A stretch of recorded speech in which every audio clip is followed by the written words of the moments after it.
Private detective হিসেবে পরাশর সেনের তখন বেশ নামডাক। এই নাম ছড়াবার পেছনে রয়েছে একটা জোড়া খুনের রহস্য উদ্ধার। যেভাবে জীবনের ঝুঁকি নিয়ে পরাশর সেই দুর্ধর্ষ খুনিকে আবিষ্কার করেছিল, তাতে তাকে প্রশংসা না করে পারা যায় না। এই নিয়ে খবরের কাগজে খুব লেখালেখিও হয়েছিল একসময়। অবশ্য এমনিতে পরাশরকে দেখলে মনে হবে ছাপোষা মানুষ, যেন ভাজা মাছটাও উল্টে খেতে জানে না। কিন্তু ডিটেকটিভ হিসেবে তদন্তের কাজে ওর বুদ্ধি যেন ক্ষুরোধার হয়ে ওঠে। কোন পরিবেশে কোথায় কিভাবে টোপ ফেলে এগোতে হবে সে ব্যাপারে ওর জুড়ি মেলা ভার। গড়িয়ার কাছে বড় রাস্তার উপরই পরাশরের অফিস।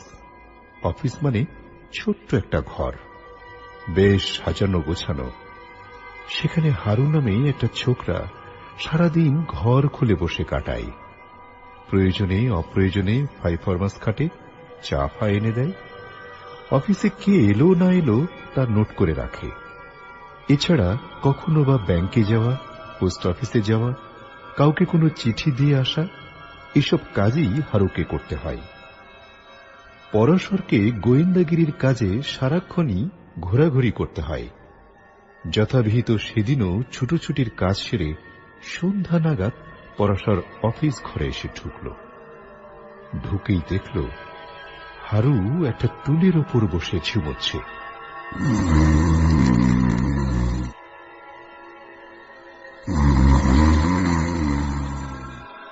কিরে হারু, ঘুমোচ্ছিস?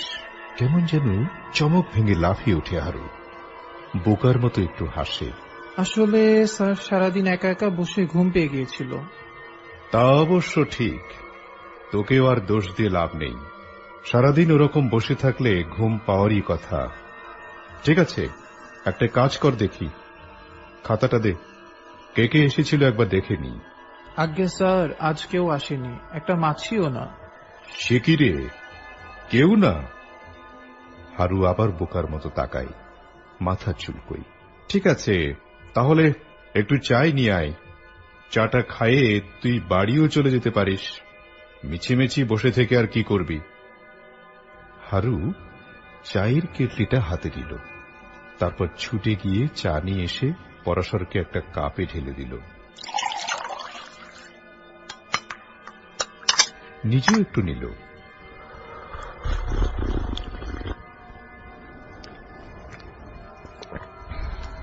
তারপর চা খাওয়া হয়ে গেলে বোকার মতো একটু হাসলো আবার।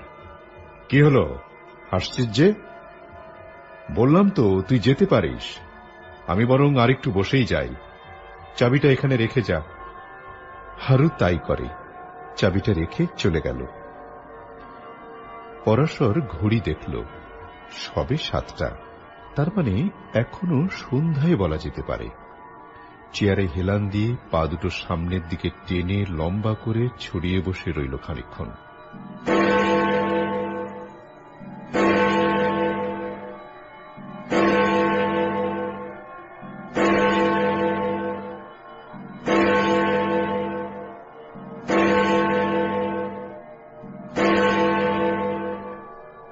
তারপর হঠাৎ কি খেয়াল হওয়ায় নতুন কেস হিস্ট্রির ফাইলটা পাশের র‍্যাক থেকে টানতে গিয়ে দরজার দিকে চোখ পড়ে গেল, আর সঙ্গে সঙ্গে চমকে উঠল।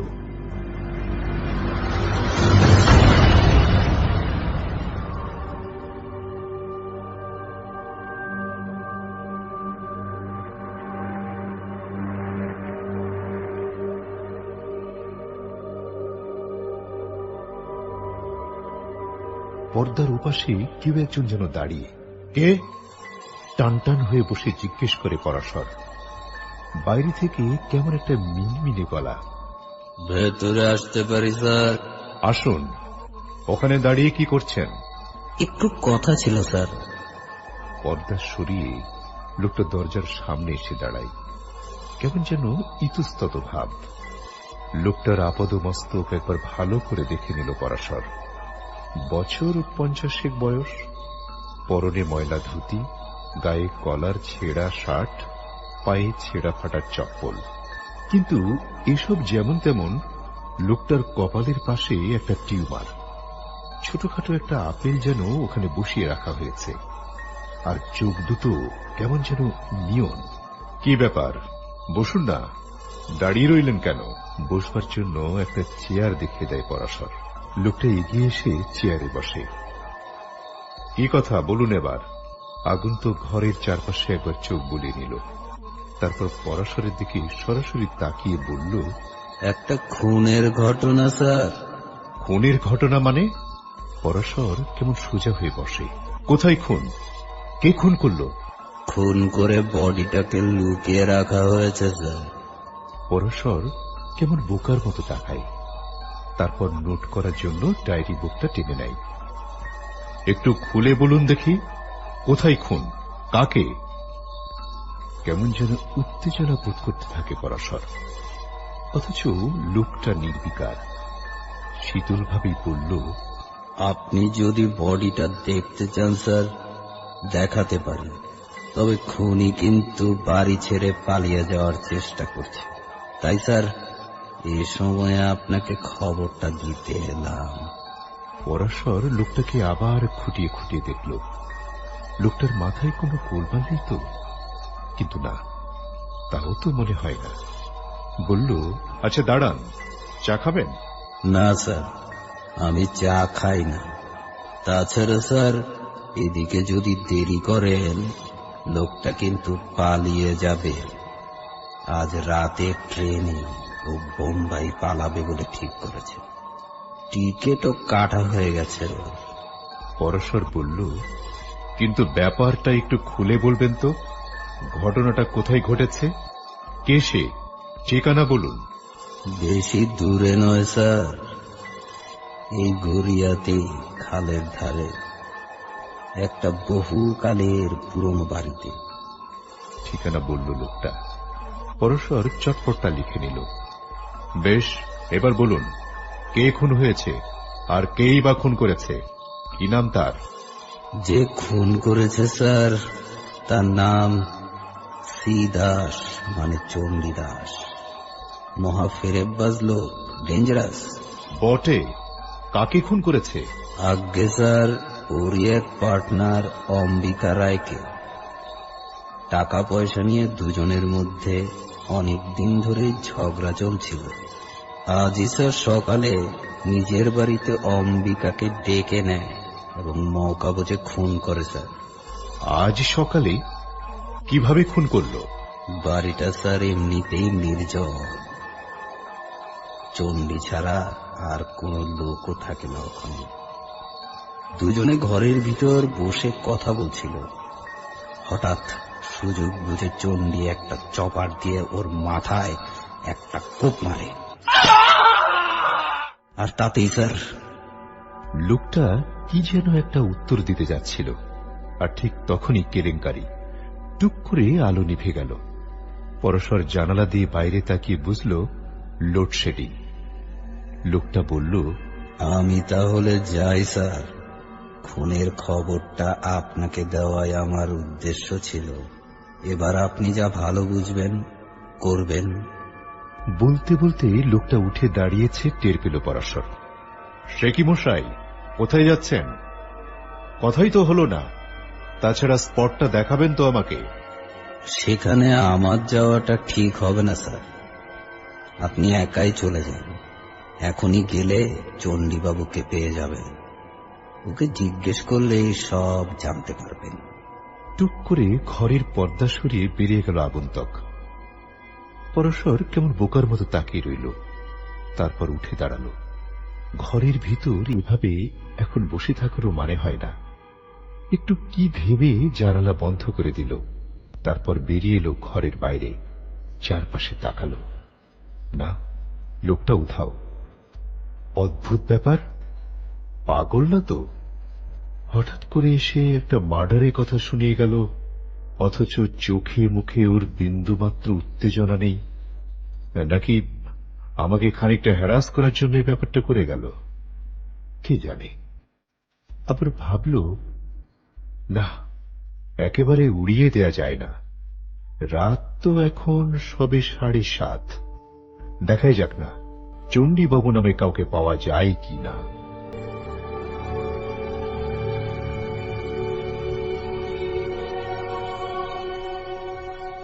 ঘরে তালা লাগিয়ে ডায়েরিটা হাতে নিয়ে বেরিয়ে পড়ল পরাশর। আর রাস্তায় পা দিয়ে খানিকটা এগোতেই আবার আলো জ্বলে উঠল চারপাশে। যাক বাবা, বাঁচা গেল। অল্পের উপর দিয়ে লোডশেডিং কাটল। তারপর হাঁটতে শুরু করে পরাশর। এই রাস্তা সে রাস্তা করে শেষটাই নম্বর মিলিয়ে এসে হাজির হল চণ্ডীবাবুর বাড়ির সামনে। আবার ঘড়ির দিকে তাকালো। 8টা বাজতে মিনিট 10 বাকি। কিন্তু এরই মধ্যে পাড়াটা কেমন যেন ঝিমিয়ে পড়েছে, নিস্তব্ধ। বাড়িটার দিকে তাকালো। বহু পুরনো আমলের বাড়ি। দেয়াল ফুড়ে গাছ গজিয়ে আছে। সামনের দিকে বাগানের মতো অনেকখানি জায়গা, ঝোপ জঙ্গলে ভরে রয়েছে। কেউ যে এরকম একটা ভাঙাচোরা বাড়িতে বাস করে ভাবাই যায় না। পরশর দেখল বাড়ির সব কটা দরজা জানালায় বন্ধ, তবে পাশের দিকে একটা ঘরে যে আলো জ্বলছে সেটাও বোঝা যাচ্ছে। ধীরে ধীরে এগিয়ে গিয়ে কলিং বেল টিপল পরশর। আর কিছুক্ষণের মধ্যেই দরজা খুলে গেল। কে? পরশর দেখল মধ্যবয়সী একজন লোক, পরনে প্যান্ট শার্ট, পায়ে শু, একটু যেন ব্যস্ত সমস্ত ভাব। আমি একটু চণ্ডীবাবুর সঙ্গে কথা বলতে চাই। বলুন, কি দরকার? আমার কিন্তু একদম সময় নেই, ট্রেন ধরতে হবে। পরশর বলল, আপনি যে বোম্বে মেল ধরবেন সেটা আমি জানি। ট্রেন কটায়? ভদ্রলোক কেমন যেন একটু চমকে উঠলেন। তার মানে কে আপনি?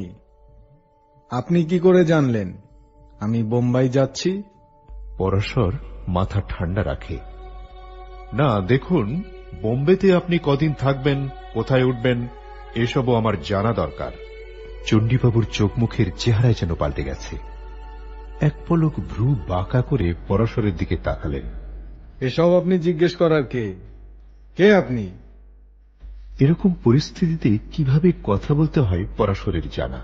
বলল, দেখুন চণ্ডীবাবু, আপনাকে একবার আমার সঙ্গে থানায় যেতে হবে। সেখানে জানতে পারবেন আমি কে। What do you mean? থানায় কেন? কি করেছি আমি? যান যান মশাই, থানা দেখাবেন না, আমার এখন সময় নেই, যান। বলতে বলতে ভদ্রলোক আবার ঘরে ঢুকে পড়লেন। পরশর কেমন বোকার মতো তাকিয়ে রইল। সন্দেহটা মাথার মধ্যে বেশ দানা বেঁধে উঠল। কিছুতেই লোকটাকে এখন হাতের বাইরে যেতে দেওয়া ঠিক হবে না। কিন্তু সঙ্গে সঙ্গে আবার মনে হল, ও তো একদম খালি হাত পা। আবার লোকটা তো খুনি আসামি। টুক করে ঘরের আলোটা নিভে গেল। নিভে যেতেই চমকে উঠেছিল পরশর। চণ্ডীবাবু একটা সুটকেস হাতে ঘরের ভেতর থেকে বেরিয়ে এলেন। ওকে, এখনো আপনি দাঁড়িয়ে আছেন? বললাম জরুরি কাজে আমাকে বাইরে যেতে হচ্ছে, এখনই না বেরুলে ট্রেন ধরতে পারবো না।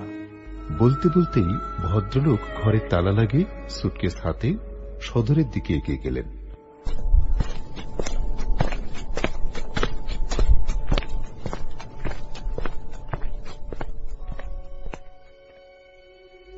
পরশর কি করবে বুঝতে পারে না। লোকটাকে কি ফলো করা উচিত? আবার মনে হল, ফলো করে কি লাভ, তার চেয়ে থানাতে যাই।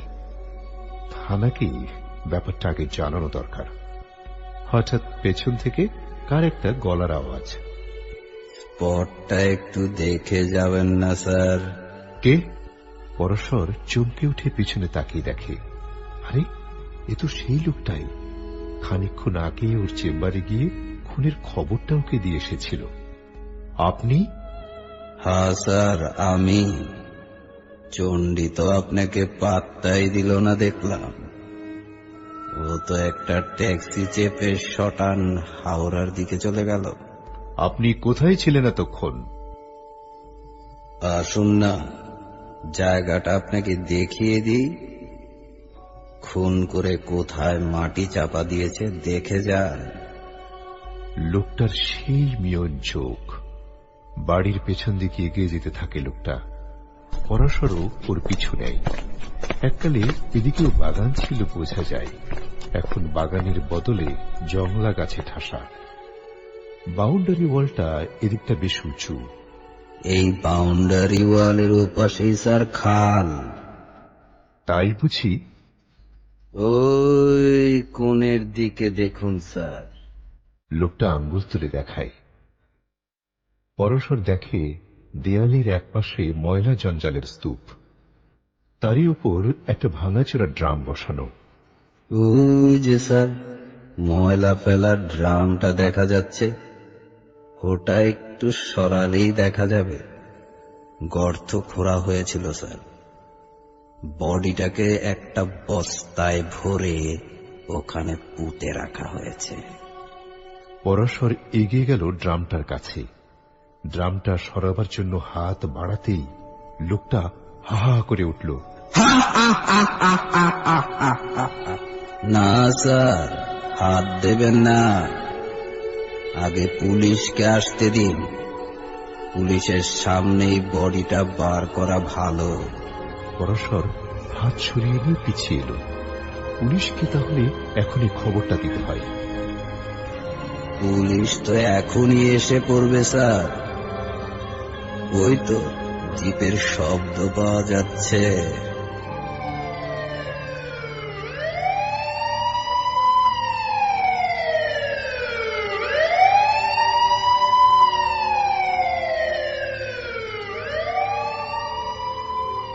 সত্যি একটা পুলিশ ভ্যানই এগিয়ে আসছে।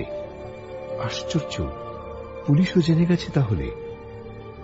কিছুক্ষণের মধ্যেই গাড়িটা এসে গেটের সামনে দাঁড়ালো। ভ্যান থেকে নেমে এলেন ওসি। এই যে পরাশর বাবু, কি ব্যাপার, তলব করেছেন কেন? পরাশর একটু অবাক হয়। তলব করেছি? কই, আমি না তো। তবে আপনারা এসে পড়ে খুব ভালো হয়েছে। সে কি মশাই, খানিকক্ষণ আগে তাহলে কে ফোন করলো আমাদের? খুব জরুরি দরকার, আপনি অপেক্ষা করছেন, ফোর্স নিয়ে এখনই এই ঠিকানায় চলে আসতে বলেছেন আপনি। কেমন রহস্যময় লাগে পরাশরের, কিন্তু তখন আর ওসব কচকচি বাড়ি লাভ নেই। বলল, এ বাড়িতে ভীষণ একটা গোলমেলে ব্যাপার ঘটে গেছে। বাড়ির পেছন দিকে মাটির নিচে দারুণ এক রহস্য লুকানো রয়েছে বলে মনে হচ্ছে। তাই নাকি? কি রহস্য, চলুন তো দেখি। খোঁড়াখুড়ি শুরু হয়ে গেল।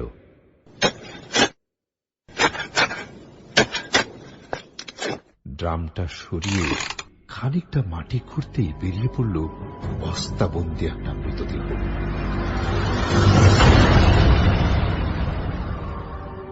টেনে উপরে তুলে আনা হলো বডিটাকে। তারপর টর্চের আলোর মধ্যেই বস্তাটা কেটে সরাতেই চমকে উঠে পরাশর। আরে, এই কি করে সম্ভব? পরনে ধুতি, গায়ে শার্ট, আরও আশ্চর্য লোকটার কপালের পাশে সে আপেলের মতো টিউমারটাও। পরাশর চারপাশে তাকায়, কিন্তু এতক্ষণ যে লোকটার সঙ্গে ও কথা বলল সে কোথায়? কে, কোথায়, কার কথা বলছেন? পরাশর এবার ভয়ে ভয়ে তাকায়।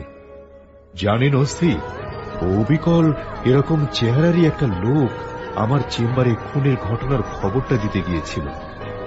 আবার কিছুক্ষণ আগেও ও লোকটা এখানে এসে আমার সঙ্গে কথা বলে গেছে। অবিকল এই চেহারা, এরকম ধুতি, শার্ট, কপালের টিউমারটাও। তার মানে আপনি বলছেন? বিশ্বাস করুন ওসি, আমার মনে হচ্ছে এই লোকটার আত্মাই আমাকে এখানে টেনে এনেছে। থানায় যে ফোনটা গিয়েছিল সেটাও বোধহয় ওরই কীর্তি। পুলিশ অফিসারও কেমন বোকার মতো হা করে তাকিয়ে রইলেন। তারপর সোজা হাওড়া স্টেশনে। বোম্বে মেলেই পাওয়া গেল চণ্ডীকে। তাকে ধরে নিয়ে যাওয়া হলো থানায়। পুলিশের কাছে চণ্ডী স্বীকার করল বন্ধুকে সেই হত্যা করেছে।